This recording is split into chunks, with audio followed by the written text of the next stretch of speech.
und willkommen bei Everyday Eternal Nummer 89. See, fuck, I've even fucked it up in German.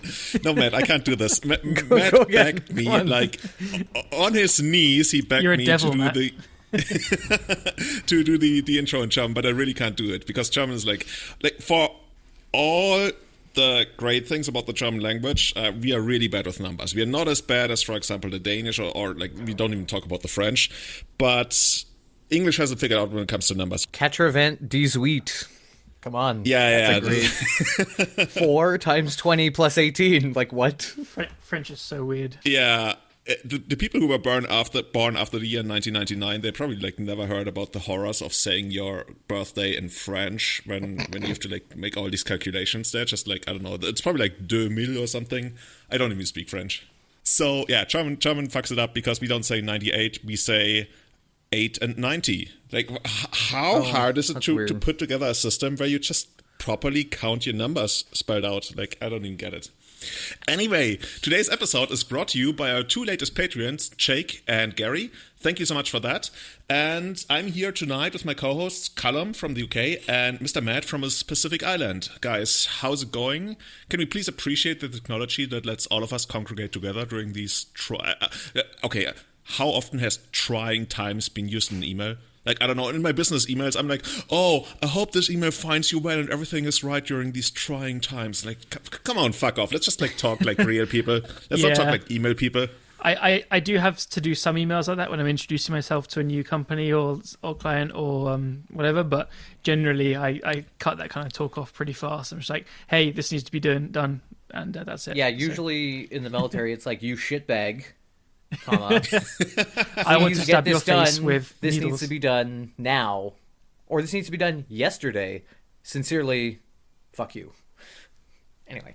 Yeah, that's certainly a cultural difference when it comes to that, and also like which I guess industry you're working on, because in tourism it's also very casual and laid back, and would probably like be considered weird if you put on like too much of that kind of talk.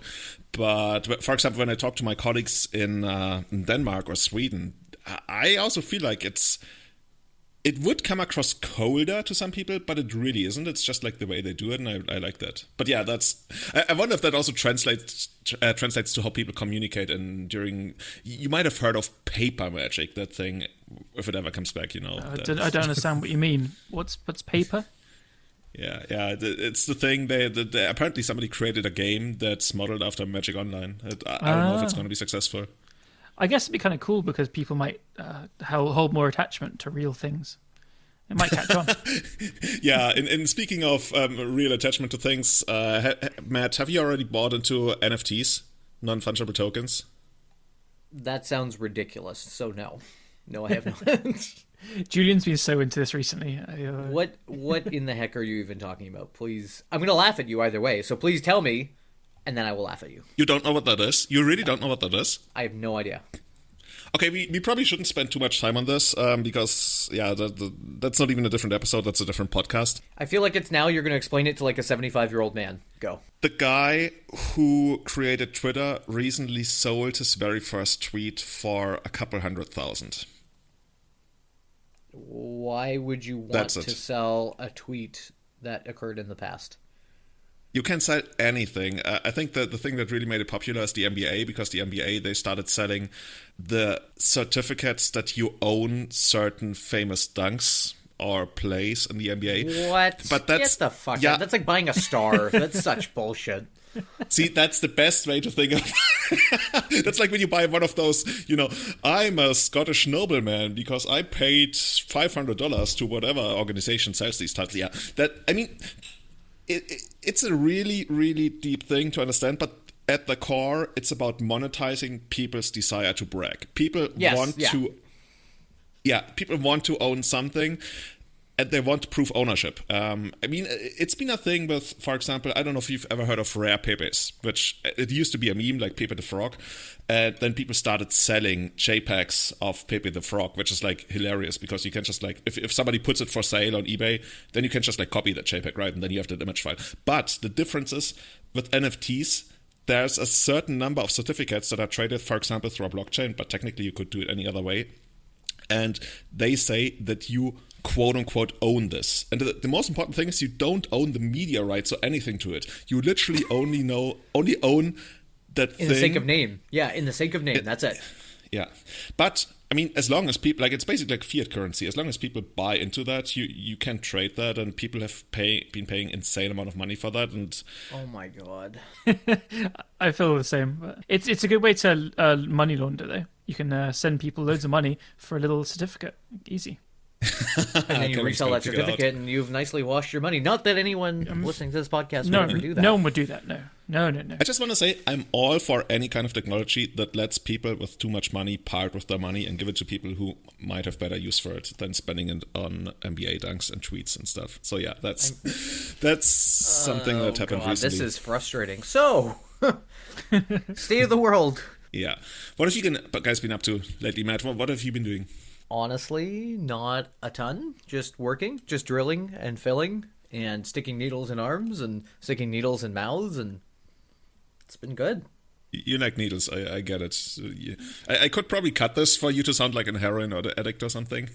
You probably could.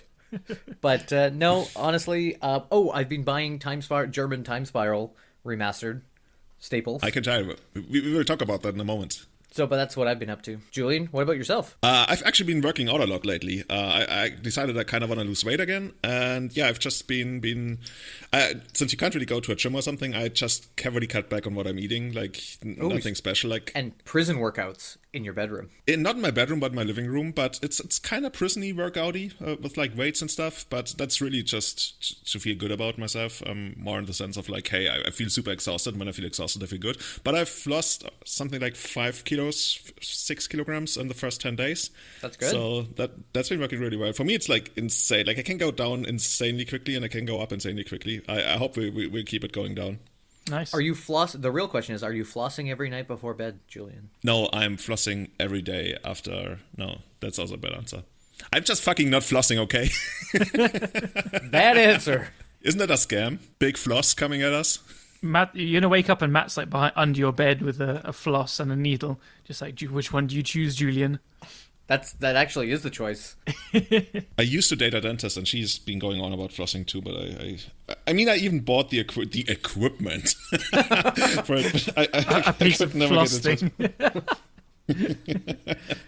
I'm just saying, kids, and by kids I mean listeners, floss more. That's all I have to say. Maybe we can get some kind of flossing sponsorship or something. If you're oh my god, big floss, could you imagine if like gum or like Oral-B or something would sponsor our podcast? Jesus, we'd be rolling in it. That floss money, man. I'm assuming we'd have to like take on the floss and then send it to the listeners. I'm assuming there have to be some sort of product placement deal, but I could do it. Must be. I could do it. Yeah, well, what's that? Isn't that like the $1 shave club? Yeah, we can be the $1 floss club or something. I think we have to go lower. I'm pretty sure floss is not that expensive. So. It's all about the marketing. You know, production costs are going to be like 1%, 99% is going into marketing. For example, like sponsoring podcasts. We can rename ourselves the Flossed Boys. Flossed Boys. Callum, what have you been up to?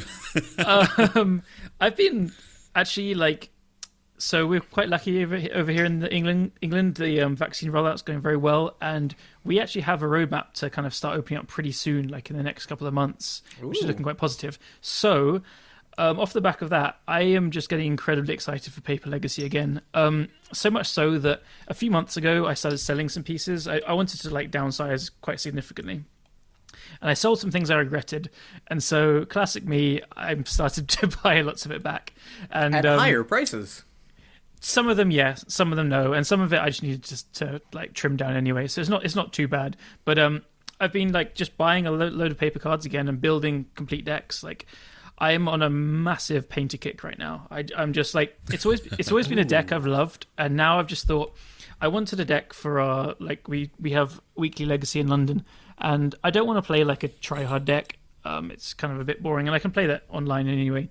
And I don't want to like play something that's too janky that's always going to lose. I wanted to find something that has like replayability, interesting games, and it's pretty solid as well. And Painter is just like, first of all, such a sweet deck. Like it's just so cool for me.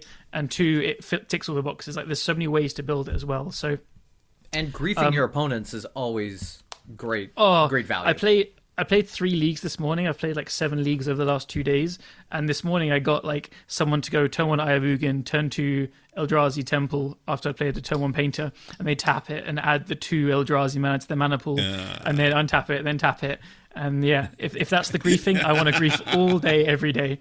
And No. You want to go turn 1 Blood Moon pass, and they're just like, oh yeah. Ugh. I have been doing the Blood Moon thing as well, and you know what? In the past, I was always like, "Oh my god, these turn 1 Blood Moon players," but you know, I'm appreciating it. It's also nice to have a deck where like this deck against Delver and against like the blue control decks and stuff, you really, really grind, and it's so cool. There's so many intricate like plays and stuff, and the games go to like turn 10 very often, and you're grinding by like Imperial Recruiter for Imperial Recruiter and stuff. But then sometimes you just like turn 1 Blood Moon, or you like combo on turn 2 as well. And so again, that's a deck that has loads of replayability because it's so different. So yeah, I've been like sitting with this deck at this desk at my desk and just like goldfishing it to myself while I'm playing online as well. Like while I'm waiting for someone to like join the queue, I'm just like goldfishing the deck. You're just like tapping down your Korean grindstones and like taking them out. And I have to say it's all English, I'm afraid. Sorry, Matt. I know your standards are high. It's not English, it's British. It's British. Yeah. Well, at least it's in British. I'll take that. Yeah. It doesn't say target player, it says target lad. Target lad. Target lad mills 2 cards if they share the same card. If they have the same the beer type, whatever. I don't know. If they're both Guinness, you mill 2 more. Well, they probably spell color right, I guess. Yeah. Well, hopefully it's the right way, which is COLOUR. But anyway. So yeah, built Painter. I've also built Death and Taxes and Goblins because they're pretty easy to switch together. And then I actually sold Force of Wills, which is kind of I jumped off a deep end thinking, I really want to get away from what I always play, which is Force of Will decks in paper anyway. And I have bought some back, so I'm going to build. But like Force of Wills aren't that stuff. Expensive anymore, are they? No, they're not too bad. They're not too bad. I remember so $20 Force of Wills. That was dude.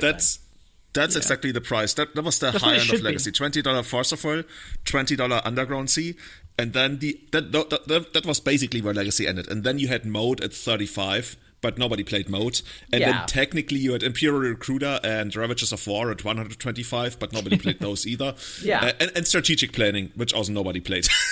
It's so funny because it's weird how cards have gone up, but also stayed a little bit relevant to each other. Because I recently traded away. I had an extra Beta Savannah Lines, which I bought for $50 back, I don't know how many years ago, and now they are like $600. So I was like, man, I want to get rid of this thing, but like the market on somebody wanting to actually pay you $600 cash on a Beta Savannah Lines, small market.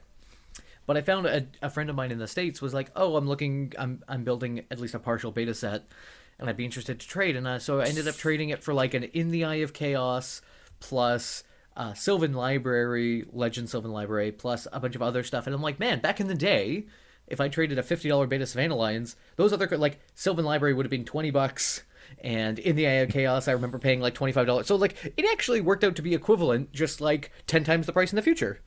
And I was like, that's cool if you have them already, yeah. I'm like, this is fucking sad, but... Yeah. I guess it works like that for obscure cards. Yeah. How does one have an extra Beta Savannah Lines? I was actually about to say, but it was like, how do you get to that point where you're just like, oh, I've got all my White Weenie decks with all my Beta Savannah Lions. I'm gonna. It's a long story.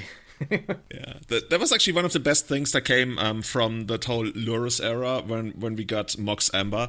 And for a very short moment, that mono white deck with Mox Amber was playable. That was like really cool.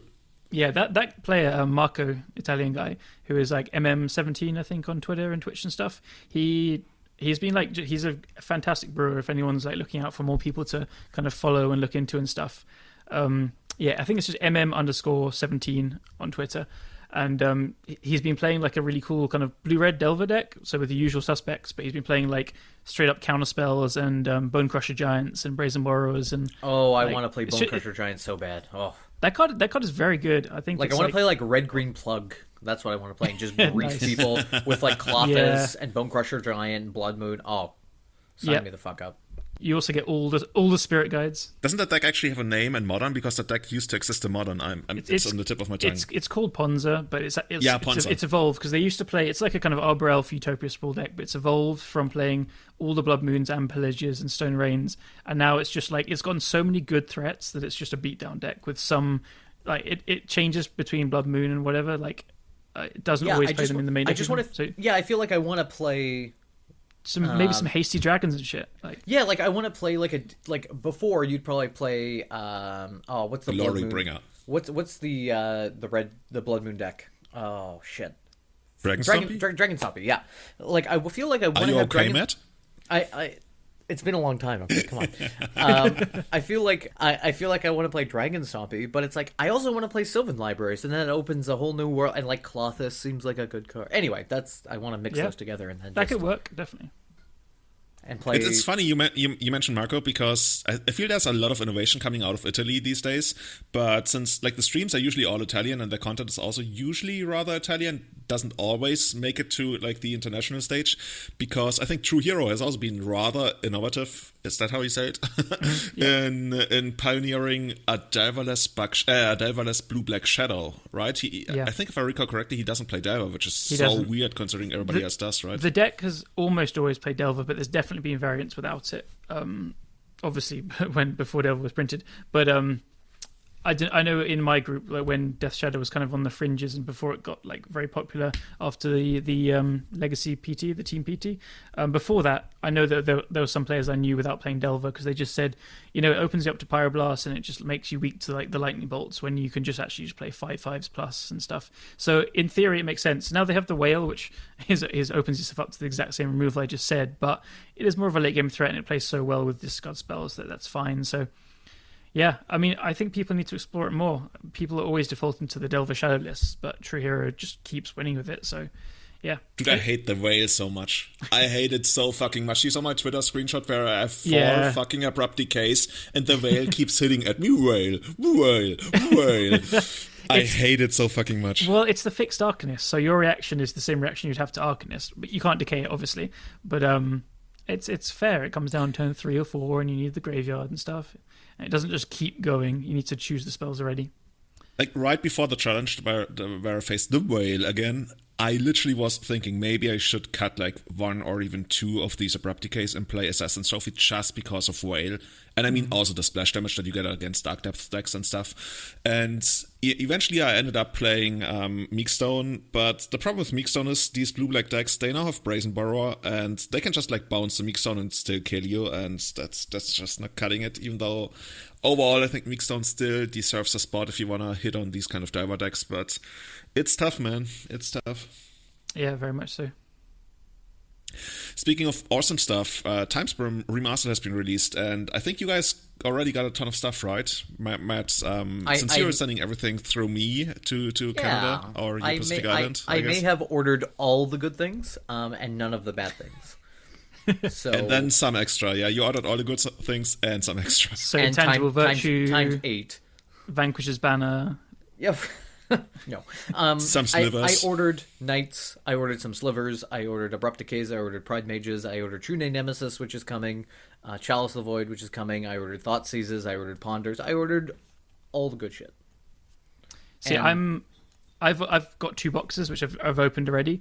I'm going to be ordering the bits and pieces I didn't get that I want as well, but I don't know. I still have that really stupid, youthful joy of cracking packs. I just love it, and I haven't done it in so long because I would draft once a week when everything was open again, and so just the excitement of having a box and things you want inside. That's actually very rare to get for people that play Legacy mostly and stuff. But this one, I actually am excited to open a Thoughtseize or something, and god damn, the Thoughtseizes look so good. I got one in the second box, and they just look absolutely incredible. So. Yeah, had to just crack them open. I've saved them in the packs to draft with friends afterwards, and oh, that's cool. Yeah, definitely going to do either drafts or seals or whatever. You can do stuff with even if the pack's already open and you looked inside. But my boxes were not too great. I got as I said, a Thoughtseize and a few other bits and pieces. The foils were an Anger of the Gods and Intangible Virtue. Very exciting stuff. I think that's where the real money is, but. Anyway, it's such a fun. Definitely not Thoughtseize. Yeah, not a Thoughtseize or a Chalice of the Void. Can we quickly talk about the prices, because it's actually insane what especially the foils cost. I've seen foil Ponders and Thoughtseizes $400, $600, $800 for a single foil copy. Holy fucking shit! Is that more expensive than the original Lorwyn? Yeah, way more. Yeah. Let me look up the original lore. Yeah, let me actually look that up while you guys say something smart. I was talking to the main store, the main TO in the UK, who is actually now, I was talking to Francois, who runs it, a few days ago, and we're talking about prices, and I wanted to order some things. And I was telling him what I wanted so that if people sell them in, he can put them aside to me. And he said, "Oh wow, I just opened a foil ponder in one of the sets because they're still opening more because everyone's buying it. Apparently, everything is going very fast." And he's like, "Okay, well, this is here if you want it. It's going to be about £350, which is like many, many dollars." And then by the time I'd gotten back to him, like replying saying, "Oh no, luckily I don't buy foils," he was like, "Yeah, never mind, it's gone already." Like they put it on the website and it went within 10 minutes, like for £350. These things are expensive. Like sweet baby Jesus, that's a lot of money. To give you an idea, Matt, the original Lorwyn printing in foil goes between 150 and 200 euros, whereas the really nice one, the old frame one, goes for around 600 euros. Holy cow. That's pretty expensive. I mean, don't get me wrong, they look amazing. They don't look 600 euros though to me. No, I agree. Like, here's the thing.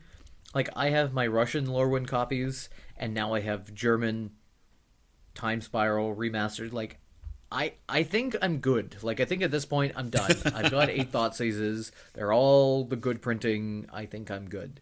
I think if you want to go foil, go nuts.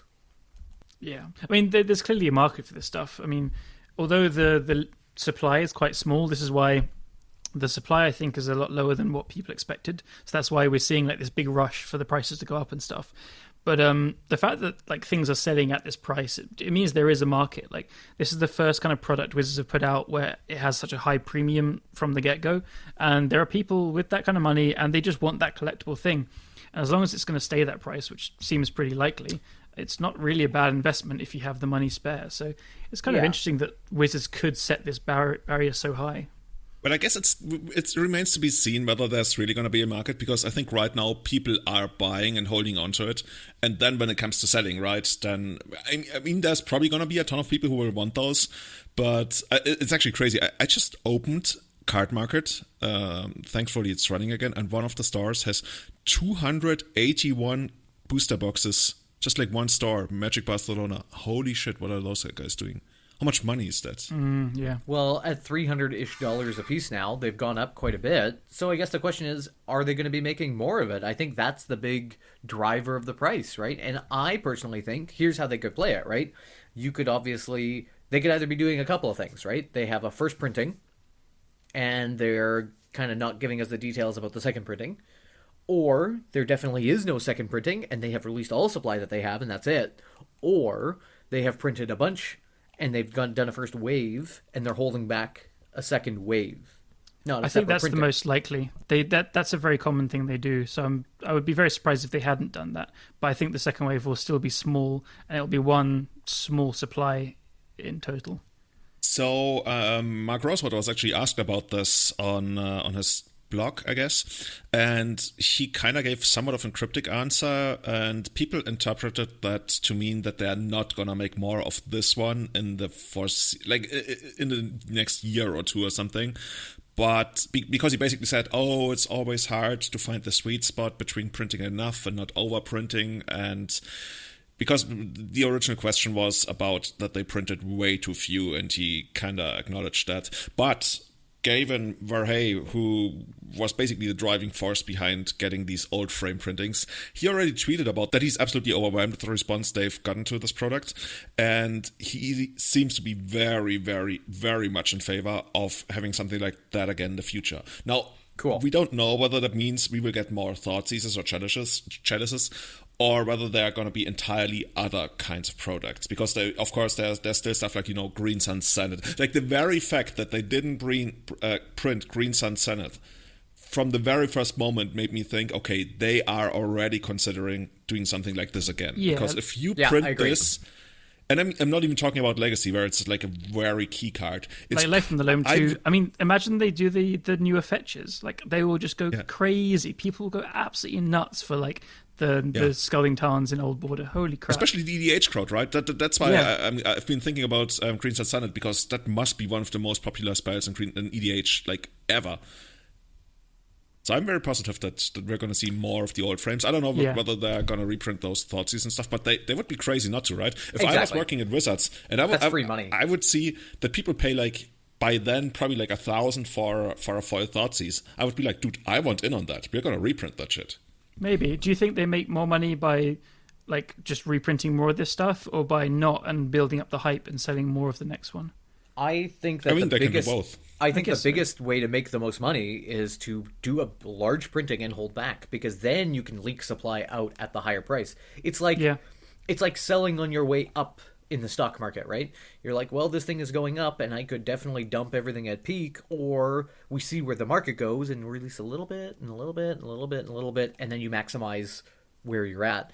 I personally believe what's coming up in 2 years, guys, 30th anniversary, right? That's a big deal. Mm-hmm. Reserve list? I wonder. No, it's not happening. I wonder if they may decide, like, hey, we've got 2 years out. Maybe we will do another printing, and to celebrate, maybe they will reprint other old cards that aren't on the reserve list in this sort of format.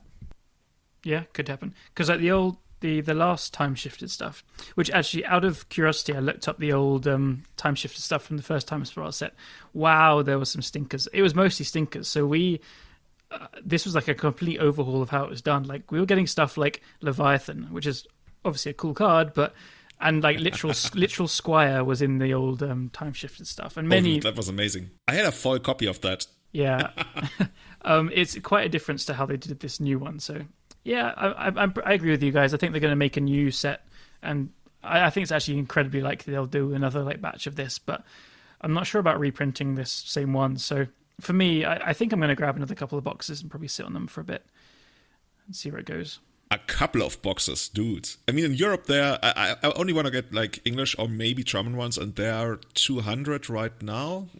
They're £150 in the UK, which is not too bad. I don't know. Maybe it's roughly the same. Yeah, that's probably like a little less than. Yeah. Can you buy them like directly from a shop so you don't have to pay shipping? That would make a lot of sense. Yeah. Because like I see the cheapest ones over here are from Italy, and if I order from Italy, I pay like 30 or 40 euros. And I'd plan to open them down the line, probably just draft with friends, but I think the prices of these cards are just going to stay high, so the value of the box probably won't go lower even when you open it. So it's a good reason to just get someone draft in a pub with friends later. Awesome. So yeah, it's really cool that those also are on Magic Online. I know one of our listeners, Testicular, already got all, the Abrupt Decays, the Thoughtseizes, everything he needs for elves, Reclamation Sage, which is kind of almost making a comeback in Legacy right now. So yeah, his deck looks really, really nice. Mm-hmm. You could post up the picture of the big brick of stuff that you got for me. Including the weird slivers you ordered? The slivers are going in meat hooks, okay? We've talked about this. Oh, who would have thought that? We've talked about how the fact I'm building meat hooks, and I'm doing it in all Korean old border as much as I can, and there's going to be Korean wastelands, and it's going to be amazing. We talked about this. Okay, it's going to be great. I really can't wait, Matt. We're all going to be there for the 100K. Like, Callum, I don't know if you're coming. I think you haven't said anything yet. I will. I don't want to promise because stuff can happen, but I have a ticket for it. I don't see why not. And when is it? October or is it July? I can't remember. October 3rd. It's the day after my birthday. So I tentatively would say that I am definitely going to go, unless the military says no, the pandemic's not over, you're not allowed to travel yet. Then I can't go, right? So it seems very likely that a majority of people will be vaccinated by then. Things will be back going ahead. Just don't want to curse it by saying definitely 100%, but plan to, and I'm very excited. I guess in Europe and North America it's not looking so good, and at least Kenya, it's looking really bad in Kenya right now. We just closed down the entire country pretty much, except for foreigners. You can still come and spend your money, which was like October is a very long time away though, so I think that's true. So for this episode, we send out a call for questions. It's not a real mailbag episode. I think we might do one of those in the future. For this one, we hit up our Discord, we hit up our Twitter at EternalMTG if you want to follow us and contribute to the ever-growing Twitter account full of, well, there's not memes yet, but maybe we should post memes. Do you want memes? I think memes are pretty popular if you want to advertise anything. And a lot of us, you get back to us. You send us questions about Legacy. Nobody had questions about the Vegan Kebab, even though it recently featured on one of Pleasant Kenobi's streams after we've been pushing it. Like that's the only real sponsorship we have. The city it blows my mind that people don't want to hear about it more. But here we are. Yeah. once the pandemic gets better, I'm gonna come and we're gonna travel to North England and I'm gonna have a vegan kebab. Oh yeah. Well, you have said as soon as it opens up again, I'm going to be like jumping back into arranging events and stuff. Cool. We're going to look into doing coverage as well. There's a new shop opening up which wants to host us, so there's a chance that we can put it on video and stream it. I don't want to like say definitely yet. There's a lot of things that need to go right for that to happen, but. Anyway, for the first ones, you said you want to come over so we can do some like live blogging of Wigan kebabs and Legacy back. Oh, that's going to be amazing. So, to jump into the questions we received, one comes from one of our loyal listener, DinoCat. Best question by far, I want to say. What are you guys enjoying the most as of right now? I'll jump in quickly just to put it quickly, is I've been enjoying Painter, as I said before, playing it loads so we can get me done easily and quickly. And Matt can tell you about Korean slivers. I mean, again, because I haven't been doing much playing, right? Again, as I've said, I am putting together a lot of decks, and I am finally completing the holes in my collection, like finally building up Sneak and Show. 10 years too late. Building meat hooks, putting Jund Nickfit back together, trying to play Dragon Stompy. I will also put Painter back together. I did enjoy a little Strawberry Shortcake myself back in the day. I do love me some Enlightened Tutor, some Humility, some Moat. So that's what I'm going to do. And honestly, I think I'm probably going to play Enchantress again. I think I'm going to pull it out, and I'm going to crush people with Destiny Spinner, and it's going to be amazing. That card is so actually good. Pretty decent. Yeah. And Nether Void. I'm also going to play a bunch of Nether Voids and just fuck. Oh, so you're going to make it worse, but sweeter. Yeah, I was gonna say. Exactly. You know what we should actually have? We should have a deck that has Allosaurus Shepherd and Nether Void, because then you can just like play straight through the Nether Void. Yeah, but Destiny Spinner really be good. is your stuff can't be countered, right? So you can also. Oh, that works as well. Yeah. That's the 2-mana Shepherd then. Oh, actually, it's 3 mana. I don't even remember. 2 mana. But I remember that it's 2 mana. Okay, it's basically broken. That's what we're saying. It's very good. Yeah, it's very good.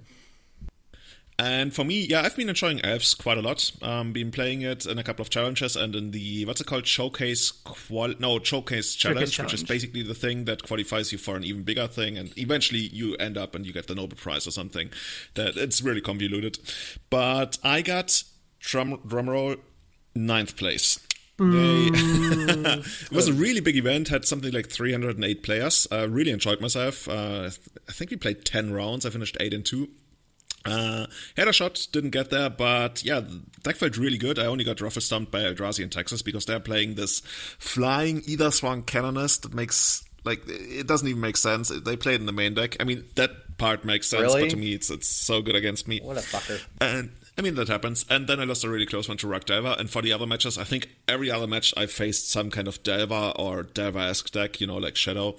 And those made for some real good magic. I enjoy playing against Delver as long as there's nothing stupid going on, like, Dreaded Alchemist or Treasure Cruise and stuff. So yeah, I've been enjoying all my Elves matchups lately. I've also been enjoying Elves against Dark Depth a lot lately. There's some matchups you don't really enjoy all that much. I guess Doomsday is kind of hard, even though I also managed to beat Doomsday. But yeah, I've been playing a lot of Elves lately, been doing really well with it. And I'm excited. I'm really excited to see where things are going to take us, because there's probably like a lot of room for innovation still that we haven't even discovered yet. And I mean, there's also this new combo coming in. Matt, have you heard about that one? I mean, No, tell me about it. You haven't heard about it? Okay, so I think somebody in our Discord called it could be a good win condition for Nickfit, at which point you already know the card has run its course, I guess. There's a thing coming out. It's a bear, basically, for a green, for a green and a black. It's called with a Bloom Apprentice. Actually, okay, yeah. That's the one. I'm so bad at this. So basically what it does is, whenever you play a spell or you copy a spell, which is a new template, right? We didn't really have that. Actually, we had that template on Royal Tarek before, but yeah. So this is 2 mana, and whenever you play or copy a spell, your opponent loses 1 life and you gain 1 life. So how do you use that? Chain of Smog. Exactly, which is, if I remember correctly, for 1 colorless and a black and a sorcery. Oh my goodness. And it doesn't even really matter what it does, because it makes target player discard 2 cards, and then that player can copy that spell and do it again. So basically the original idea was you him your opponent, kinda, and then they can him you back. But if they do, then you will him them again. So in a way, this is like a cascading spell that eventually makes both players discard their entire hand. But here's the trick, because we're in Legacy and we're allegedly smart. We just target ourselves, right? That's how it goes. So you just target yourself and you keep going. Copy, copy, copy, copy. So at this point, you've got a 4 mana win condition, or the way you should really think about it as a 2+2 mana win condition, where you play the dude on turn 2 or even turn 1, and then you hit the smog. The problem just is the cards on their own are pretty crap. That's just like all I can say about it. So I actually did a stream like for about 3 hours brewing with everyone in the stream about like how to build this, and we went through about 5 or 6 different ways to build it.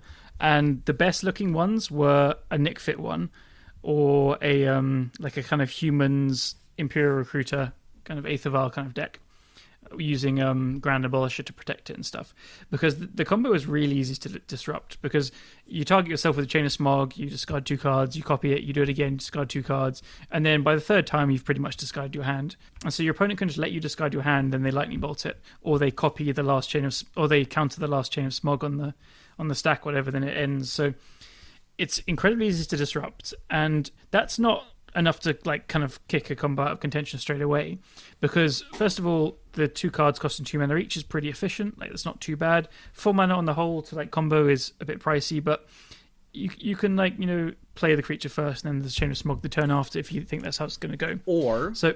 Or you can play Veteran Explorer and then sacrifice it to Phyrexian Tower, and then you get your that's yeah. fun. So you want the mana to be able to do it, and the nice thing is you can Greensun Zenith for this apprentice as well, so it's easy to find that.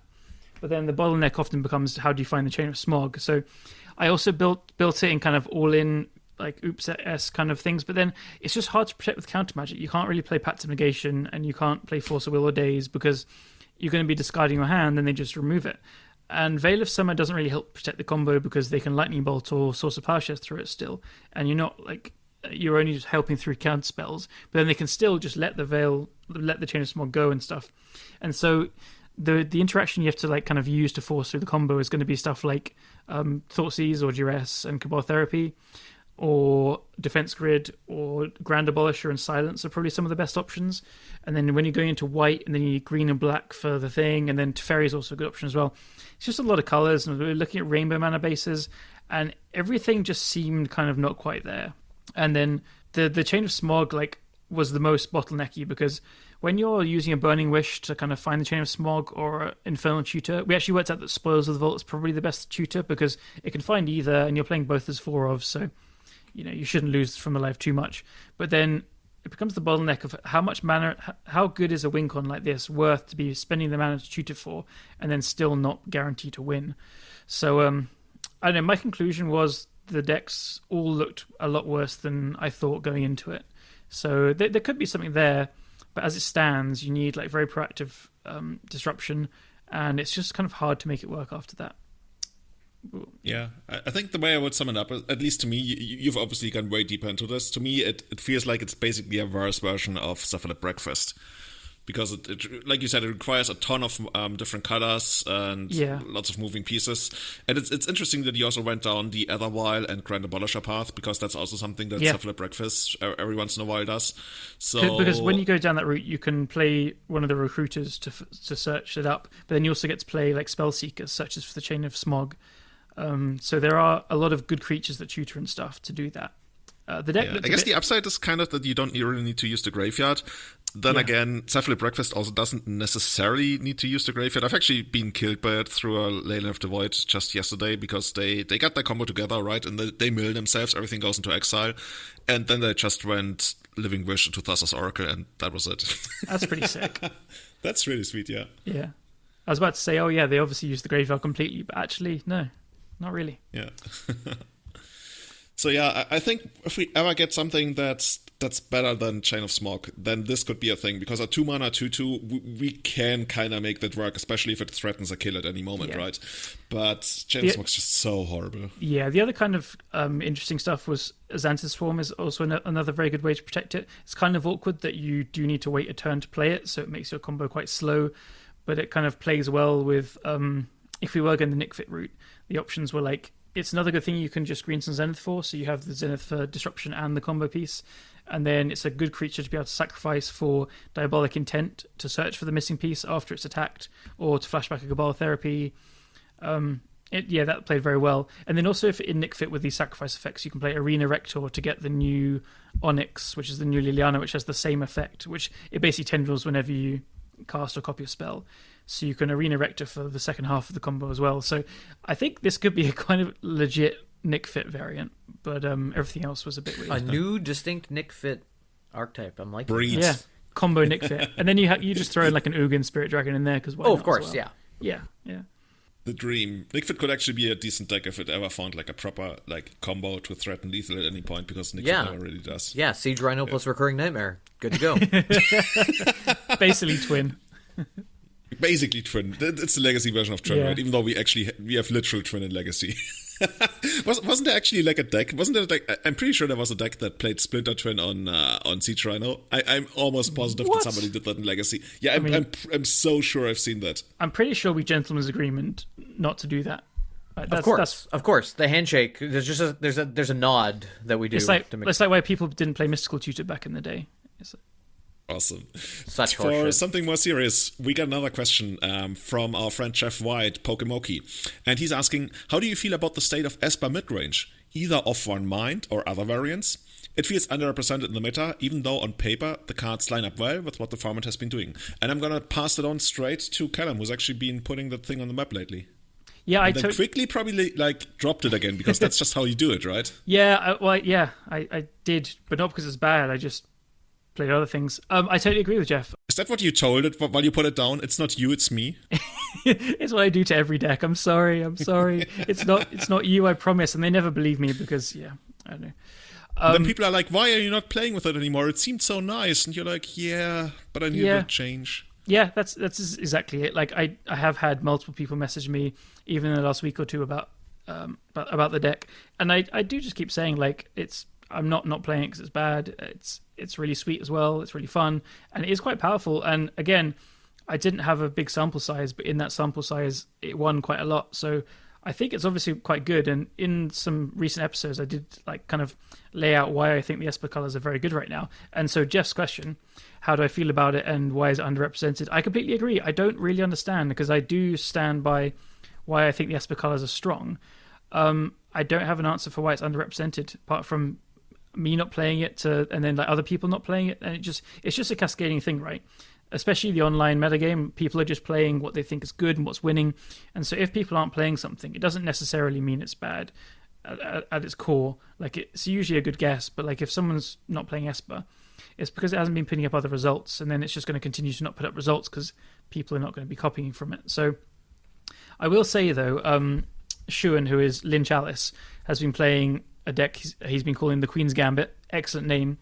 Which I'm not trying to claim credit here. He has basically said he took the Esper mentor deck and basically cut the mentors, but kept like the mana base and the general game plan, and put in Queen Marquesa, which that card is just brilliant.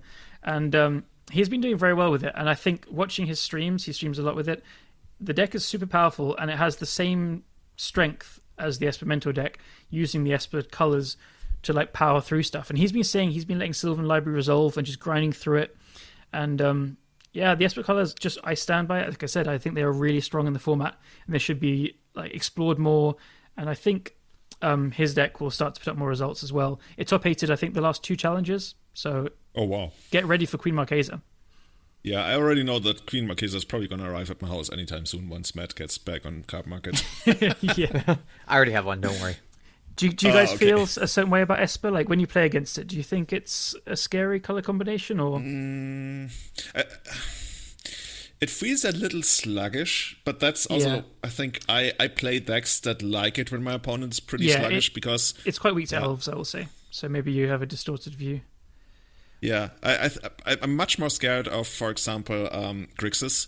Even though Grixis is kind of the same deck-ish, I just feel like Grixis is way more scary with what it does, because it's less sluggish, whereas I never really feel like an Esper deck could really produce something that I care about unless they play, like back in the old days when they played Parish. Because like what I want to play is Elves, I want to play Maverick, I want to play anything that's like mid-range, aggressive combo-y, and I always feel like Esper is not that great at beating that, unless they like really line up well in the first 4 turns, and then they get their payoff. And yeah, that's why I'm more scared of Grixis Delver, really. Yeah, I mean, yeah, I guess Grixis, like the difference between Bolt and Swords is just that you can kind of get burnt out and tempoed out like that. You can use your life total pretty well. Yeah, it's also just like Mentor isn't that scary to me. The thing that actually is scary to me for the kind of stuff I like to play is Zealous Persecution, but barely anyone plays that. So I'm kind of lucky. I'll play that shit just for you. Yeah. Dude, I've had that at my store where people would just like randomly play like 3 Aether-Sworn Canonist, 3 Parish, just because they could. 1 Nature's Ruin, for fuck's sake. Yeah. Yeah. But so you're saying the deck is good? Yeah, I don't know if like specifically the Mentor version. That's just what I find fun. But I think Shuin's build of Esper is good. It's Esper splash red, and I've just seen him dismantle like all the control mirrors with it. Like he just has so many haymakers, and then the pyroblasts and like hymns if you need, and it's just got all the good cards, which is like what you don't really enjoy very much. But it's still finessey in the way that it doesn't just slam them. Like it interacts until you get the window to do it. Dude, I like playing that kind of Esper deck you posted. I love playing that way more than playing something like Grixis. Like Grixis is just a combination of good cards without like any proper synergy, and that's just like, to me, that's Blue Chunt. And I always I hated Blue Chunt so much, and like Esper, that's a really cool deck. Like for playing it, I used to play that stuff like 10 years ago. I used to play Esper or like a tons of Esper. I think like Delver is still massively popular online. I was actually going through like what I've played with Painter so far. I've been writing it all down, and I've played Delver an average of 2 per league. Like I've had a league with 4 of them as well. It's really still very popular online, especially. So when you're playing a deck with Swords and Fatal Push and Baleful Strix, and then like 3 mana Teferi and stuff, like this is the Delver killer, I think. So I don't know. I think people should be playing more Esper builds. The Delver killer has been called. Okay, now you're getting me interested, because I feel like 50% of my matches are Delver these days. I mean, I think the real Delver killer is Pernicious Deed, but like, let's not. You need to Pernicious Deed the whale now. Yeah. Pernicious Deed is like the worst mess removal spell we have now, especially since Stifle has made a comeback. Stifle is very popular now. It's played a lot. You know, you probably want to play some kind of like, isn't there like a degree that you can cycle, degree of annihilation or something that you can cycle to give everything -2/-2? Degree of pain, I think. Yeah. Let's not go there. We're building train wreck, boys. That being said, I think I've been wrecked by Pernicious Deed every once in a while, just because Strifle shows up with it. And you know how Strifle, we've had him on the cast before. Chase is awesome, but he's my nemesis in anything he ever brings to a tournament. And just like another challenge or something, I've also been like destroyed by him. And he's pretty good. He is. Moving on, we got another question from Gavin. He's asking, Stormforge for Mystic, good again? Too slow? Not on par with the rest of the printing? Of fire printings, he's saying. I'm probably the wrong person to ask, because it's actually kind of weird how many strong opinions I just realized I have on Magic, and especially Legacy. And one of my strongest opinions is that Stoneforge has always been, like, not dog shit in the sense that it's bad. Like, obviously, it used to be like one of the best cards in the format for quite a while. For me, gameplay-wise, it's the exact opposite of anything I want to do.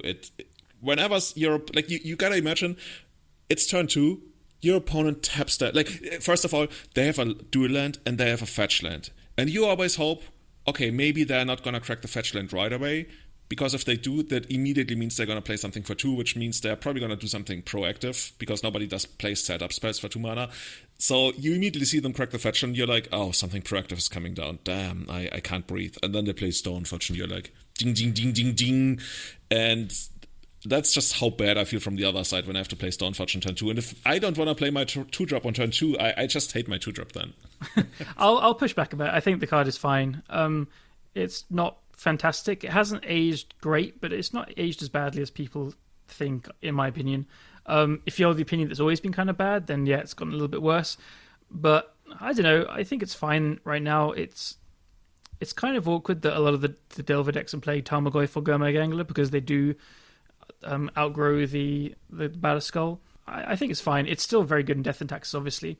In Maverick, I've seen decks without it do better. Like, Julian will probably be a better person to talk on that. Where I think Stoneforge Mystic is really good is, I think control decks can play like 2 and 1 Battle Skull on the sideboard.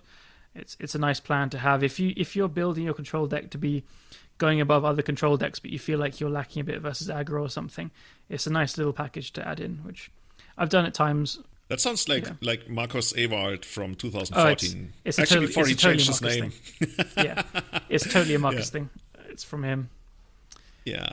And speaking of Maverick, lately, like for the last year or something, it's been a thing in Maverick that most people would just only play 2 Stoneforges. But also recently, a lot of people have completely dropped in. I think Dukes on Twitch, by the way, awesome streamer. He recently top 8'd the Legacy Challenge, the very first Legacy Challenge he ever played. He's got a top 8 rate of 100% with Maverick. Awesome, man. And he didn't play any of them at all, and I just love that. Maverick is all about like... I can't call it a prison deck. I really can't call it a prison deck. But Maverick is always like, I'm gonna fuck you. That's the best way I can put it. This is the high quality content you get in this podcast. Well, yeah, it's not prison, but it's just playing interactive creatures. Yeah, So, I guess it counts as prison these days. Yeah, I will say I get completely lost on the way people try and describe decks like as if every deck has to have like a perfect description. And so I don't know. It plays Maladorks and Knight of the Rickery. Like, just let them wasteland you to death. It doesn't have to be a prison deck. Yeah. I guess the best way for Maverick to describe it used to be the best creature deck. Like, any other creature deck like was worse than Maverick, and that's also the main reason why we didn't really see meat hooks. Meat hooks has been around forever as well. I played Maverick so much, I think I've never played against Meat Hooks, against Really? Silvers. You're lucky not to have bumped into Daniel Nunes. I can never beat him. I think I'm like 1-6 against him. I mean, I've played against the deck, but I've never played the matchup. But considering that Murphock was one of the best matchups for Maverick, I guess flying is a lot harder to beat than Island Walk. Yeah, they all fly and have hexproof or shroud. Yeah, that's actually way more scary than Murphock. Yeah. So yeah, obviously Stoneforge still insane in Death in Texas, but Death in Texas takes a much more methodical approach to the game, and it's also got the way better late game than, for example, Maverick. And when you got stuff like Flickerwisp going on, suddenly your better skulls become a lot better, your Stoneforges become a lot better. Wild gives you like a lot of mana that you can chew through while using your Stoneforge. For example, if I get the turn 1 Wild, that's just like so much better than turn 1 Noble Hierarch in the long run. And yeah, I think that's a major reason why it can still shine in that kind of deck. It's just like a value thing. I really don't know. I think I would like to generally give the question an answer. I would be only playing it if you think that like that's an effect that the deck actually specifically needs. I wouldn't just be like generically playing it as a good card or a threat in your decks. You should be thinking, my deck could really use this Stoneforge Mystic to help against aggro with a Battle Skull or something. Not rather, I'm going to have a Stoneforge Mystic and build around it to an extent. It's actually really smart. So you're basically saying it went from being a good stuff card to a role player. Yeah. Awesome. That's a good way to think about it. Another question we got from Rapper Cheap. Rapper Cheap is the master of curses, right? Mm-hmm. The one and only. Yeah. Great. Is Uro the best thing to be doing in Delver? Or is it a trap that slows you down too much? Or the other way of looking at it, do you really want a Delver in your Uro deck? So we've seen Uro. I mean, a lot of people who used to be hooked in Uro are still trying to make it work, right? I think Jeff White has been working a lot of it. I don't know if Anurag. I think Anurag kind of went on a Magic vacation, he said. But I'm pretty sure he's also kind of still working on it. And there's many other people out there trying to make it work. I'll admit, all of those decks look the same to me still. They all look like kind of Snow to me. It's just I'm not trying to downplay the decks much, but they just all have cantrips and removal and some counter magic and Uros, and they all kind of look the same to me. They basically look like Snow, but they added Life from the Loam. Yeah. Some they either have Life from the Loam, or some have like a Noble Hierarch, or some have different colors of removal, or like different numbers of counter magic and stuff. So yeah, the mid-range decks are good. Like there's like kind of 4-color no red ones as well, or 5-color Feel of the Dead stuff, and all these things. There's some with intuition. At the end of the day, you're just like playing disruption and Uro, and then some engines around it and stuff. And so I think you can take it a lot of different directions. It's interesting past that because, as you said, I can see like Jeff White is playing. He's got like a bug mid-range deck, but he's got Raven's Crime and Life from the Loams. There was like one from I think Rob Gladiator or Arkan made it, like with intuition, with Life from the Loam and Field of the Dead and stuff as well. That reminds me so much of what's it called? The intuition deck. Come on. It's the fear. It's the fear. Oh, That deck is like 13 years old. It is. The Intuition mid-range control deck. It's time we bring back Etched Oracle. Where you go and get, Etched Oracle, Academy Ruins, and Life from the Loam. Chef's kiss. That's the real grind. Oh. I mean, that's why we have Diver in the format, so we don't have to put up with that. Yes. Sad. Womp womp. So regarding the question, is Uro the best thing to be doing in Delver? It could be, and I think this is actually quite cool. So I've kind of gotten sick of Uro already, I'll admit. It's not been played anywhere near as much as before, so it's not too bad. It's good in the mid-rangey feeling Delver decks, but I'm playing against it like only half the time or a little bit less from Delver. So there is a very real decision between straight blue-red, because you get basics, Grixis, because you get like Thoughtseize and Gurmagangler and Plague Engineer, or Rug, because you get Clothis and Tarmogoyf and Uro, or like, I guess there might be some others, different like combinations of stuff and how you build it. I think that's really cool. I'm finally happy that there are different variations of Delver. I've seen Bug popping up as well. Uro is in like half of them maybe, or just under half, and so it's a decision. And I think Uro is good in Delver. You just need to build with that in mind, so people are playing like 4 Tropical Islands and 3 or 4 Volks, because you need a lot of lands that actually produce mana rather than just fetches to play it. So regarding, is it a trap that slows you down too much? I don't think so. The card, on the surface, it looks really slow for Delver and stuff, but as we've seen the last couple of years, like Delver, the blue-red decks are very aggressive, and Rug can kind of like stifle you a bit out, but you can also just build it to be very mid-rangey. And so Delver and Daze are just very good cards that like clock your opponents while your disruption just about gets there before they can like fight through it. So it's not so much like that Delver has to be a fast aggro or tempo deck. It's just that the cards are generically good in the format, and they work together in a way that like Stifle and Daze and Wasteland and Delver work together, not because you need to be this aggressive deck and tempo deck, but it's because a lot of the decks are built to be very good at fighting through counter magic. So you need to have a clock to back up your counter spells, otherwise they're just going to be ground through eventually.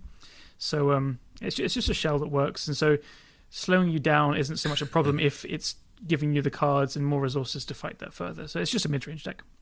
So to me, something about Delver that I've recently noticed is I feel like you can almost tell the entire history of Legacy by looking at how good Tarmogoyf is. I mean, obviously you couldn't cover the first 3 years because back then, no Tarmogoyf. We used to do Werebear and stuff, but I feel like Tarmogoyf has gotten a lot better. He exercises his right to bear arms, whatever. And I think Tarmogoyf, at least to me, like when I watch streams and I play against the deck, Tarmogoyf just feels so much better again, unless you're playing like Callum already mentioned. If you're playing against the zombie fish, then it's like merp. But even then, people can sometimes get it to be like a 5/6, or I just like that what Tarmogoyf is doing in Delver right now, and it doesn't always feel like you need Uro on top. Like sometimes you see it as a one-off, but I feel like we're not really doing that thing anymore with Uro and playing Sylvan Library and doing the Daniel Götze special where you're a mid-range deck in disguise. Yeah, and those kind of builds haven't been putting up too many results. They're still obviously very powerful. I think it's a legit way to build a deck if like it's overrun with control or something, especially Source Plowshares decks. But I don't know if Tarmogoyf is even especially good right now. It's decent, but I think green offers a lot of other tools, and then it becomes the best threat in green. So like you have Clothis, Sylvan Library, and Veil of Summer. Yeah, it just feel like the reason why Tarmogoyf would not be good is stuff like Ice Kodal and Baleful Strix, and somehow barely anyone plays these. Like I thought we would see a lot more Baleful Strix. I agree. We barely see any. Yeah, same. This is why I think Esper's good, because Source of Plowshares and Baleful Strix are very, very good right now. And I don't know. I mean, I would run 12 Baleful Strix if I could. I want to play Baleful Strix and Unearth to just like troll people even more, where you're just like, thought you got rid of it this time, unearth it, and then just, anyway, misery of my opponents. Yeah, especially when you're doing it instant speed with Teferi. Like you can feel like the despair from the other side when you're like just keep looping these things, and like the Delver players keep trying to attack you, and you're just there with like you keep drawing all these cards, and the Strixes just keep coming back. So I'm scrolling through the results of the most recent Legacy Challenge here, and I do see Baleful Strix every once in a while. And so, what is this, for example? Oh yeah, Bug. So maybe Bug mid-range, maybe that's kind of the way to go, which is, I guess, what Jeff has been working on, this Pokepile Reloaded version. Which place was he? Beyond a certain place, I don't even count. Like 20. Like it's not Chef anyway. It's somebody else. It's 20 something. But yeah, that's what I've been looking at. So yeah, I think back mid-range could actually be really sweet as well, because we talked about Esper and we talked about Grixis, but I think back mid-range has a lot of tools as well. I agree. Yeah, I don't know. This is actually some bias I have. I've always found Bug is just exactly the same reason you don't feel like scared of Esper. I feel Bug just doesn't have that reach, and it's so kind of mopey, and it never really does it for me. I don't know. Yeah, I feel like Bug has better payoffs in like maybe stuff. It's just like I've never really been scared of Mentor, even though I probably should. I mean, with Maverick, I'm more scared of it, and yeah, I mean, Mentor's a great card. It's just like it's another one of those cards that are the opposite of what I want to be doing. I'm gonna I'll have to show you the ways. I'm gonna beat you up some Mentors. We'll do it soon. And speaking of the challenge, looking at the results are actually pretty amazing. We already talked about Dukes making top 8 with Maverick. It was won by Alluren, and second place was a Ruck Food Chain deck, right? Food Chain has been a deck in Legacy every now and then, but the most popular versions have always been Bug. There have been Ruck versions ever since, for example, that Squee got printed that's being used here, which is Squee the Immortal. But even that's just like a one-off in this one, and they use 3 Mistilo Griffins to put together a combo. That's pretty amazing to me, especially since for a long time you can actually kind of disguise yourself as either like maybe even like a Delver deck with a bad start or a Ruck Control deck, because when I watched it on stream I was like, oh yeah, this is Ruck Control, and all of a sudden they drop Food Chain and the game is over. And, like, and you're just like, can I just rewind for a second? Have you actually looked at this Alluren deck? I am sitting here with the list. It's batshit insane. Ottoba is known for playing Alluren through thick and thin. They're a Japanese player, and they just play Alluren all the time. This is 5 color with like a main deck full from Favor, Abundant Growths, Oath of Nissas, Teferi, Time Ravelers. It's proper 5 color. This is pretty impressive. Running 4 like Birds of Paradise. Yeah. A random Vendilion click in there, 7's Reclamation, like 1 Intuition, 3 Source of Plowshares. It's playing Yorion, so it's 80 cards. Jesus. This is a concoction and a half. I'll let people look at it themselves, because there's also an Ukima Stalking Shadow as the win condition. My lord. A random Skyclave Apparition. This deck is really wild. I love it. Yeah, it's pretty sweet. So Arctic Merfolk for the combo. Yeah, Arctic Merfolk. And has Yorion, of course, 80 cards. Yeah, man. so I can just see this deck just being like a huge grind fest, and then eventually they're just like, oh, okay, fine, I'll cast Alluren and play a Recruiter now, I win. This is basically somebody playing EDH and Legacy, and their commander is Yorion. This is actually interesting, because online you don't have to worry about shuffling this 80 card monstrosity, right? You're just like click the button, shuffle. But like, man, in paper, just like shuffling those extra 20 cards, I don't know, just a pain in the ass. Don't know if I can but do you're it. Double sleeved or triple sleeved, and you're just like, oh god, no, thank you. It is very cool that we've had like the 2 non-survival like signature green enchantments, Alluren and Food Chain, both in the final. Bring back survival. Yeah, they're kind of like a family, right? There's Alluren, there's Food Chain, and there's survival. Unbanned survival. Get it all in there. The Rug Food Chain was super cool as well. It's like a Toski Bear of Secrets in the sideboard as well. That card is very sweet. Now we just need no Rug to come back, and we'll have all the great green cards coming. Toski Bear of Secrets sounds like one of those proto-communists. You should play it in Elves. It's pretty good. It's a 4-mana 1/1 legendary creature Squirrel. Okay, this spell can't be countered, indestructible.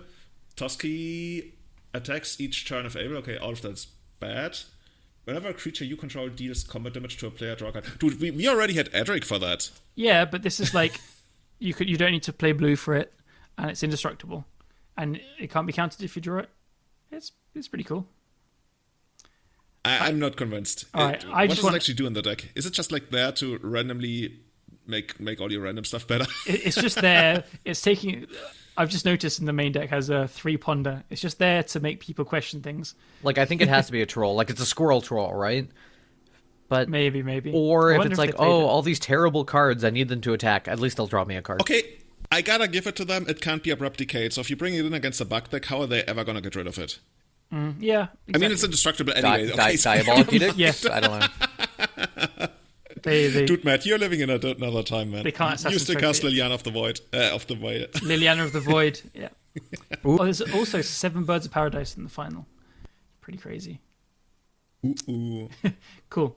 Moving on. So we've got the rest of the the challenge looks actually very healthy. So you've got D&T, we have Grixis Delver, we have Cephalid Breakfast.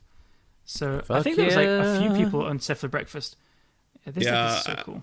I also played against Cephalid Breakfast, and I guess actually I didn't get destroyed by it, but I lost to it. And I think Duke's actually played it twice. I don't know if somebody like recently posted a new article or a primer on the deck, but it has been showing up a lot more lately. I think a Japanese player did quite well with it recently, and it gained some traction there, I guess, on like Japanese legacy Twitter. But okay, yeah, always cool to see it do well. Then we have MM17, who I was mentioning earlier. This is his Delver list, which is like a mid-range deck. So he has 2 Bone Crusher Giants, 2 Brazen Borrowers, the Whale, 3 Snapcasters, True Names. Then 2 straight-up counter spells. Got a Fire Ice. Fire Ice. Oh, taking me back. Yeah, lovely. And so it's like a 20-land deck as well. So this is like a big Delver deck. And he's been really hyping it up and saying it's very, very good. He lost Windins the last 2 weeks in challenges, I think. So he finally got that top 8. So yes, very cool deck. He's playing 2 Cleansing Wildfire on the sideboard, by the way. Wasn't that the card that we were trying to somewhat abuse? So it's a sorcery for a colorless and a red. Destroy target land. Its controller may search the library for a basic land card and put it onto battlefield tapped. Then shuffle their library, draw a card. So you get the 2-for-1 on it if you use it, like for example, on a Delver deck that doesn't have dual lands. I don't hate it, but I mean, in that color combination, I think we came to the conclusion you can't play against Delver because if they daze it, it just counters it regardless. Oh, then you don't even draw the card, right? Yeah, That's so bad.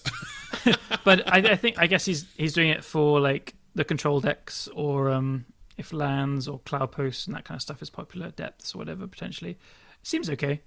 Like you just wouldn't bring it in against Delver. Seems fine, especially could when just when be Blood Moon, but whatever. Yeah, so he has 3 islands in the deck, so yeah, it could be Blood Moon. Yeah, I'm sure he has a reason. Probably a wrong reason. I'm just I'm thinking. I'm just trying to look for. Maybe his thing is like it kind of plays better with Surgical Extraction against depths kind of decks and stuff, but it seems hard to pull off. So, by the way, 7th place Alpha Blade, super interesting elves list. Like, this is really interesting. People always tell me, Julian, should I play like your version or should I play the what's it called, the Reclaimer version that Newton plays? Like, which one's better? And it's like, guys, these decks have they target different matchups to be better against them, and depending on which matchups you think you will face, you play one or the other. But this one is like, you know what? We're going to play Nether Sentinel. We're going to play Reclaimer. We're going to cut Quirion Ranger from the deck, which is like, to me, bam, bam, bam. What the fuck is going on? Because Quirion Ranger is so insane with Glimpse and Natural Order. Yeah. And then plays Cabal Pit. So Cabal Pit. Yeah, Cabal's Pit is very sweet. That's their answer to Plague Engineer.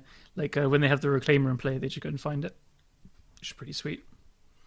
So yeah, I mean, they obviously did really well, got 7th place. It's kind of interesting to see that they actually ended up cutting a Glimpse, because Quirion Ranger is one of those cards that really, really, like, people think about Heritage Druid, but Heritage Druid is the worst elf in the deck. Quirion Ranger is the one that really enables these early glimpses and also these early natural orders. And cutting them, I mean, you're making a conscious decision, right? My early game is going to be somewhat worse, and my mid game, or like my late game, is going to be pretty sweet, especially the sideboarded games when the Elfish Reclaimer really shines. So yeah, it's an interesting decision to make, because you're still using the Nether Sentinels. I've never thought about cutting the Quirion Rangers. Like, I've cut down on Heritage Druids quite hard because I just hate the cards. It's kind of funny how I just end up hating so many cards in the Elves list. When I was playing Elves, I did find myself green sunning for Quirion like a decent amount. So I would like to see one in there. But it's a very interesting idea. Like, I don't want to brush it off. It's cool. Is 4 natural order, is that usual as well? I haven't looked at Newton's list in a while. Yeah. Okay. You're usually like hovering between 3 and 4, depending on like how much you want to lean on it. Allosaur Shepherd made it much easier to play 4. Yeah. But yeah, 3 is also a thing. Mm-hmm. Like 3 is actually more common, probably. Yeah, that's what I thought. But I guess if you're like he's got the 4 shepherds, and like Newton refers to his deck as Oops All Cradles, because the Reclaimers just like up your consistency of finding cradles so much. And so like going to another natural order, if you're having that increased consistency of cradles, does make sense. Yeah, Crate is just like overall so great right now with Shepherd, because you can really like very, very aggressively spend all your mana on stuff, especially if the opponent's tapped out in the first game. And that's also part of why I've really started to appreciate crop rotation a lot more. I used to have crop rotation in the main deck only really when I had like sideboard bullets, but lately I've just like played it as a one-off because it's insanely good against Wasteland, and also overall against fair decks. If you get Cradle on the second turn, you can produce some really broken board states. And that's why I like crop rotation so much. No, the first like one of makes a lot of sense to me. It seems really good. Yeah. You just want more copies of the best card in your deck. Pretty much. And then 8th place, we got Dukes on Twitch playing green, white, black Maverick to a top 8 finish. I've been watching his stream. We can actually link his stream, the VOD on the show notes, because he actually had it all on Twitch, and I think it's on YouTube now, and he has those timestamps for all the best matches. I like this list. This is interesting. Cool. He runs, what's the website called? The greensunzenith.com. So he is like the Maverick guy, Matt. You should check him out. And I will. I'm really liking the Hex Drinker as an interesting addition. Fantastic card in these days. Well, he's from Australia, so there's gotta be snakes. True, yeah. I just want to shout out Dukes' stream because he's one of my absolute favorite people to watch, because he's so calm and methodical, and like whenever anything goes wrong, he's like, yeah, that's unfortunate. Like he just doesn't like salt off. He doesn't speak badly of anyone. He's so just does things slowly and works it all out. So totally the opposite of my stream, which I don't host because I haven't seen your stream. Yelling. So the only time Matt has ever streamed was that he immediately fell awake in the first game. Fell awake, crazy. Yeah. The only time that I was sleepwalking through it, and I was like, "Wait, what?" It was so bad because I had to stay awake and play because we put together this horrible chant list that he made me build on Magic. It was my salty. We're gonna stream. It was my GP Will salt list. And that was that was it. That is I think that's what it was. It was amazing. Yeah, I think I've talked about it on the stream before. It's just to me it was like the worst ever. And like 2 a.m. we started streaming and you fell asleep on my couch, and I was like, God. For the next 2 hours I'm gonna be stuck with this shit. Come on, please. Oh dear. So yeah, we're gonna link Duke's stream, and exciting to see. So lots of awesome decks being played right now. Like I said, I'm excited to see what else people are gonna come up with. I certainly wouldn't have expected. We need a proper name for the Alluran deck list, by the way. This is madness Alluran. No, that's a bad name. We're gonna figure it out, I guess. If anyone's familiar with Otterba, you can just say it's Otterba Alluran. They have really just done everything on Alluran. It's insane. So yeah. Okay, awesome. So we got another couple of questions that we want to go through before we conclude the episode. One of our most loyal listeners, Franco Boli, has sent us a message. Question. Watching Jeff Flynn play, he plays around everything, and this is what makes him a great player. He does have some interesting ideas about aggressively firing off a brainstorm. How do you balance aggression and playing around everything? Now that's an insanely general question, right? It's kind of hard to answer without providing specific examples. I generally think you have to understand the dynamics of the matchup, which is also like a very general answer, but I guess that's the only way you can really go about it. You have to understand what your role is. Talking about stuff like, who's the beatdown, Mike Flores, that kind of thing. And when you know that if you push hard now, if you squeeze your opponent hard now, when you know that this will lead to results before you run out of fuel, then you should squeeze. But if you think you're going to run out of fuel before you can actually get across the goal line, then you might still need to do it. If you think that there's no other way to get there, and then you hope to get lucky. I think people generally don't account for getting lucky as being part of your game plan, just because I think a lot of people have it shoved down their throat that you must actively earn everything that you get. Whereas making the decision towards being lucky is the super fucking hard decision to make in the first place, and that's how you earn your wins as well. Overcoming that complex that you might have. But yeah, that's really going deep. I think when you think I can't win the long game, but right now I have an opportunity to go by squeezing my opponent hard, then you should be aggressive. Then you, for example, should fire off your brainstorm at end of turn, just because when on the next turn, the play that you could make if you hit that extra land is going to be so devastating that it's totally worth the minus card quality that you get basically 3 turns down the line. And you can really only do that if you understand matchups and the dynamics in the matchups and how things play out in the long run. And that's just a quality I really appreciate in a good player. Yeah, I mean, I think it's what you said, and I totally agree with it. How do you balance? I mean, you just have to also know where you stand. Like, for example, if you're like, oh, I'm going to play around if they have the days every single time. Well, then their days is working every single time. You have to decide when to make that push of like, do I lose the game if this spell gets countered by a daze? Yes, no. Is it my advantage to actually push here? Yes, no. So, like, you have to make those decisions based on the game state. I don't know. Like, it's hard to say, like, I guess we're looking at a board state being like, okay, is it worth pushing right now? Do I crack the fetch into their fetch so that they stifle me? And if they stifle me here, do I lose? Like, I guess I need to look more so at a particular board state to say, okay, do you push now or not? That's my opinion. Yeah, I agree as well. Like, just to add to it further, as Julian said, one of the most important things is understanding the matchup. And some general heuristics that like make sense to me is why you see Jeff do it so much is because he's playing Espervile, and Espervile has a lot of ways to use its mana, it has a lot of engines, and so he just wants to probably find land drops and less interested about specific things because he has Recruiter of the Guards to just find what he needs. So I think you're going to see a deck like Espervile play Brainstorm a bit more aggressively than something like a control deck that just wants to play reactively. He has a game plan of he wants to be finding his recruiters and playing them out and finding the stuff that are relevant in the matchup. With control, you're going to be like playing reactively. Do you need a counter spell or do you need a removal spell, to put it pretty simply? And then there's a balance in between those two where if you're a mid-range deck, if your opponent is presenting a threat, you want to brainstorm more aggressively to find an answer. If not, you can play it a bit slower and like just play your mid-range threats or like, develop your board. That's some things. Once you know the matchup, I think you want to be firing off brainstorms more aggressively against combo. It really depends on your hand. Sometimes you need to be patient because if you have disruption already, you can be more patient with them. If you don't have the disruption, actually, this can apply to all matchups. Once you know the matchup, if your hand is good, you can just be less aggressive firing them off. If your hand is bad, you should be more aggressive firing them off.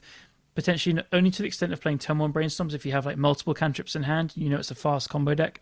So if you're playing against the Epic Storm, for example, or Reanimator, and your hand is like 2 Ponders and a Brainstorm, and you just played Lango because you don't know the matchup yet, I could see Brainstorming end of turn there just because you want to get like that one card deeper and just to see a few more cards because your turn 2, you're probably going to be like pondering twice to be looking for Force of Wills or something. So that's an example where I could see it. So yeah, it really does boil down to the matchup, but you can like work out general heuristics based on the kind of deck you're playing and then the matchup further, I think. Yeah, another example that just came up for me with regards to how to evaluate the card quality increasing power of Brainstorm that it generally has. I mean, sometimes it doesn't, but at least you're breaking even most of the time.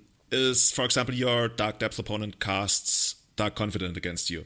And you have a Swords to Plowshares. And you're like, yeah, I could just Swords to Plowshares that. But you got to think about how do I want my answers to line up with what my opponent has. Like, which is part of understanding the matchup.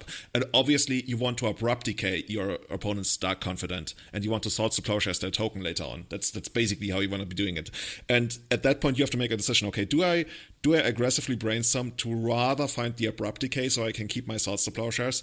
Or do I not do it? And those are the kind of things that are heavily influenced by the game state and how you sideboard it and what your opponent represents and stuff. So it's kind of hard to answer in general, but this is just like another example where you evaluate maybe being able to find better cards down the line versus having something right now that you need right now that's part of the actual overall game plan of how you want your answers to connect with their threats, which I feel, especially if you're playing a control deck, is one of the major things to do that I see people doing wrong probably the most.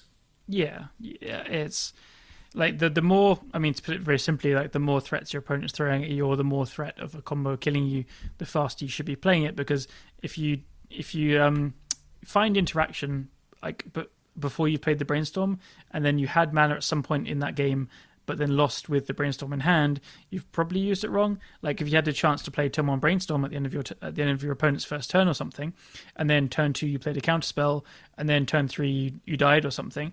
If you didn't have the chance to play that on the turn 1, then yeah, you should like consider that maybe that was correct. If you knew that the matchup was one of these like kind of faster combo ones. So yeah, awesome. Yeah. Moving on, there's another question we received from Bob, not so silent Bob 1 on Twitter. Best way for a mid-range deck to stand against big mana decks. for example, Stoneblade against Post. Matt, I think you have some thoughts on that. Yeah, so as you just discussed, who are you in that matchup? So if you're a mid-range deck and they're the big control deck, who are you to them? The answer is you're the aggro deck. Like, the chances are that you're going to go bigger than the big mana deck, very low. So, like, you have to choose your sideboard options appropriately to combat, like, a big mana deck. So we're talking, we'll say Eldrazi or Cloud Post or something like that. So I think the example here is, like, Stoneblade versus Post. So, like, you need to aggressively beat down before they can drop their bombs that are going to kill you. Now you say that. This is actually just, sorry to interrupt quickly, but this is a good example where if I was playing a Stoneblade deck and my opponent goes Tomon Cloud Post tapped, this is where I'd brainstorm end of turn because I want to find a turn 2 Stoneforge Mystic. That's a good example. Yeah. That's what you want to find on the second turn. I mean, well, yeah, it's if that's what's in your deck. I know. Go away, Julian. So Sorry, and I think, like, packing appropriate sideboard cards, if you plan, like, if your meta is like, oh, there's always the dude who's playing Cloud Post and there's always the dude who's playing Eldrazi, etc., then you need to have those really good, really early sideboard cards that are going to basically just fuck them right up. So, like, maybe, I'm not saying Stoneblade specifically, but maybe it's playing your Blood Moons, or maybe it's more aggressively Wastelanding, right? Or maybe it's Stifling. Like, depending on what you'll be doing, disrupting their mana so they can't cast their spells is probably the plan that you want to be on, and then eventually, when they're kind of a little bit rocky, that's when you're going to push. So you need to be that aggro deck. Yeah, I mean that's also kind of something that was talked a lot about during the Top Miracles era when people were like, hey, how do we actually beat 12 Post? And then people realized, okay, I can just like force of will some of the counterable setup spells like Expedition Map if I think it makes sense, and then I will sometimes drop my end of turn Snapcaster Mage to get there, even though it doesn't really feel great. But I think in the current spot, it really depends on which kind of deck you're playing. I think to give a more practical answer with Stoneblade, if you're really looking for like tactical advice how to tackle that, I mean, back to basics is a thing, right? If you're playing straight up blue-white, Stoneblade, your best way to tackle that kind of big mana is probably back to basics. And if you're playing something like Bant or for example, Maverick, something that's great to use is Gadoktik, just because you can like stop them from basically ever casting their payoff spells. Exactly. But the most important thing is to just like attack the lands directly. Like if you're playing a Knight of the Reliquary deck or something like Remover Excavator, you can really just start hitting the land drops, and that's gonna make them bleed quite a lot. Yeah, I agree. Like, back to basics is a good option for Stoneblade. Probably the best one there. Because if you don't attack their mana, they're just gonna have so many big threats. Like, you need to have an active Jace plus other stuff going to really keep up with like the counter spell every single turn. Then they're going to start to like double spell. If your opponent's good and they play Thought-Knot Seers, they'll probably sandbag Thought-Knot Seers to play the same turn as another big threat and stuff. Mm-hmm. So yeah, it just never really works out like the way you want it to. Like, you could play something like Damping Sphere as well if you wanted to like get really techie, but again, like, I think attacking their mana base and having a piece of hate along with it will go a long way.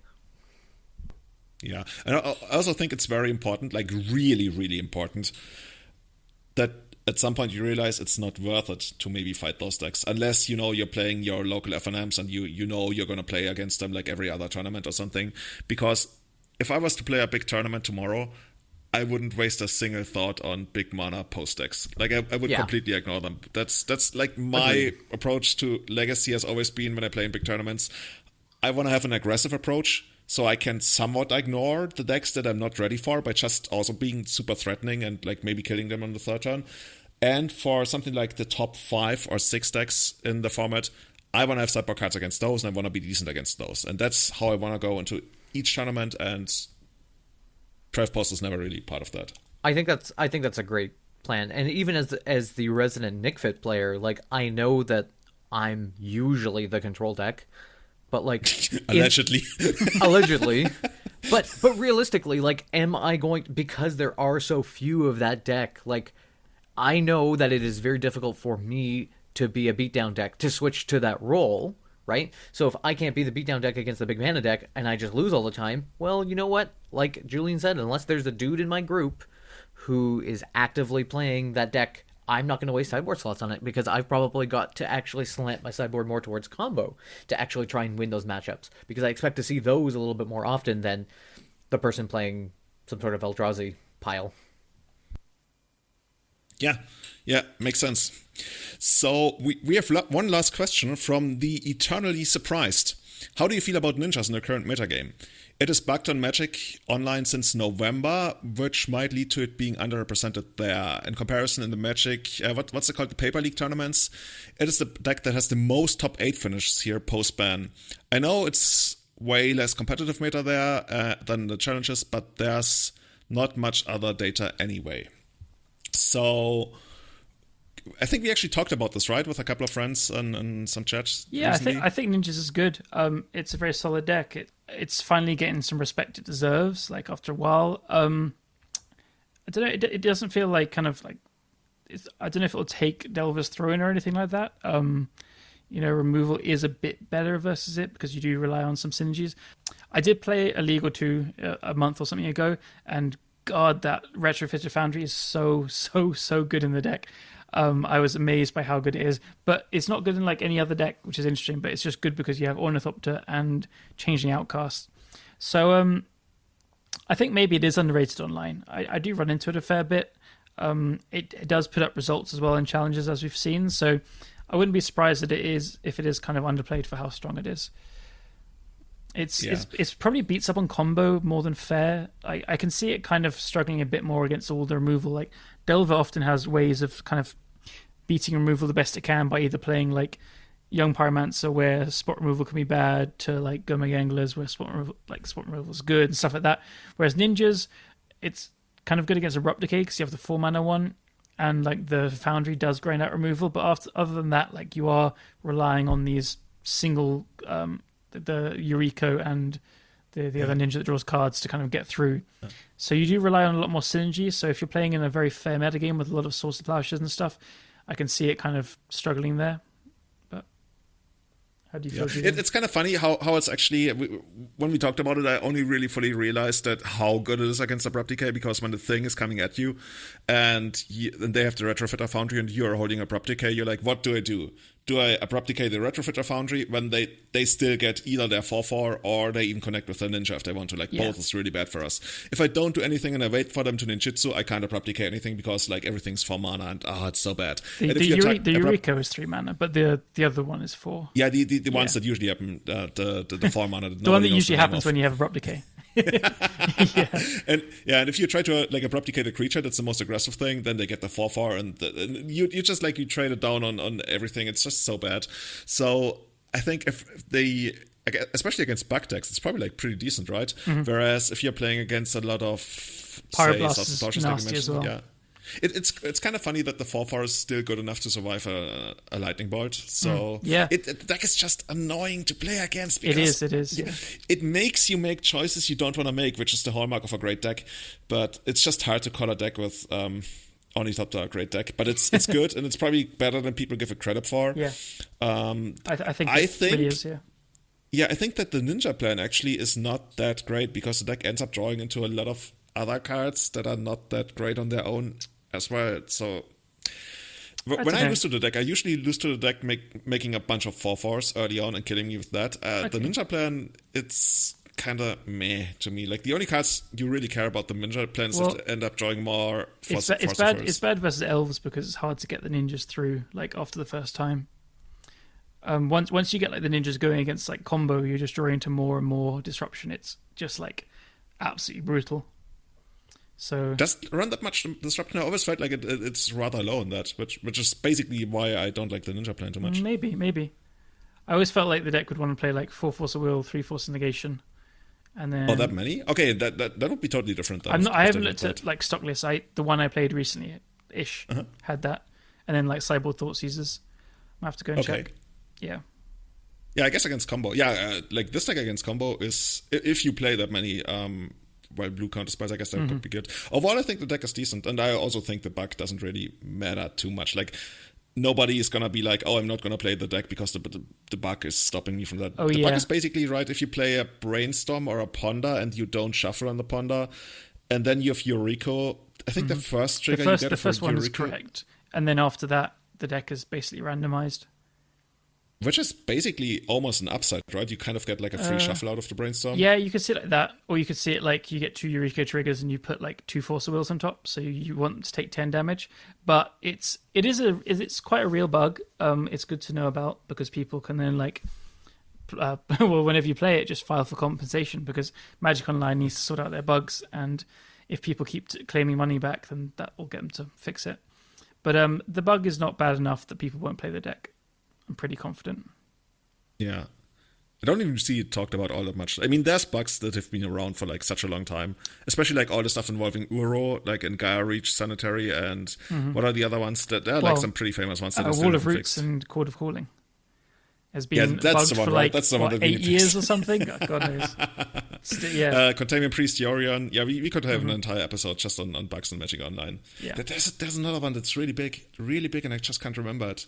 I think it also. Oh yeah, Gilded Drake plus. Oh yeah, Gilded Drake plus Uro. So if you steal like an Uro coming down from the hand, you still have to sacrifice it, even though by the rules you actually shouldn't. Which is a pretty big deal for Esper Wild, and Jeff is super pissed about it, but they just don't fix it.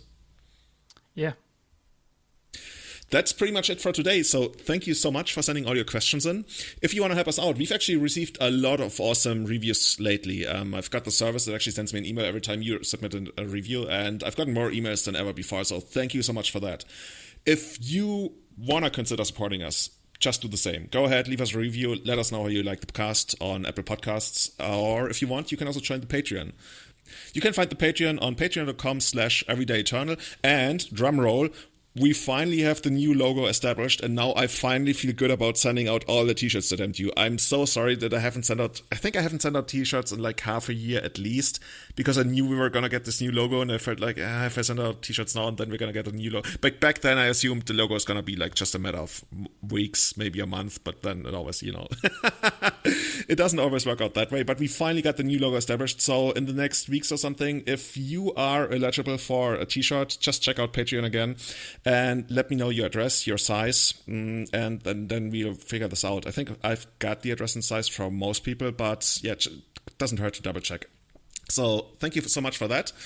And with that, I want to give shout-outs to our Eternal Grizzlebrand tier Patreons: Tommy Hinks, Trent Browers, Testacular, Sebastian Holager, Guillaume, Jake, and Severin Schwarzhuber, and our Grizzlebrand tier supporters: Victor Bernatz, Bachubat, Scott Monroe, Jeremy Gates, Henry Korkutz, and Tom Hepp.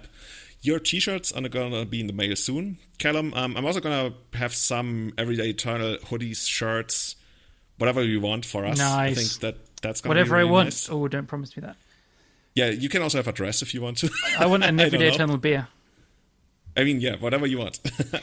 Also, by the way, shout out to Chris Ray and his girlfriend, who have helped us out a ton with creating that new logo. And I think we're going to debut that on the new website once it's going to be ready. That's hopefully only going to be a matter like for months now. Exciting.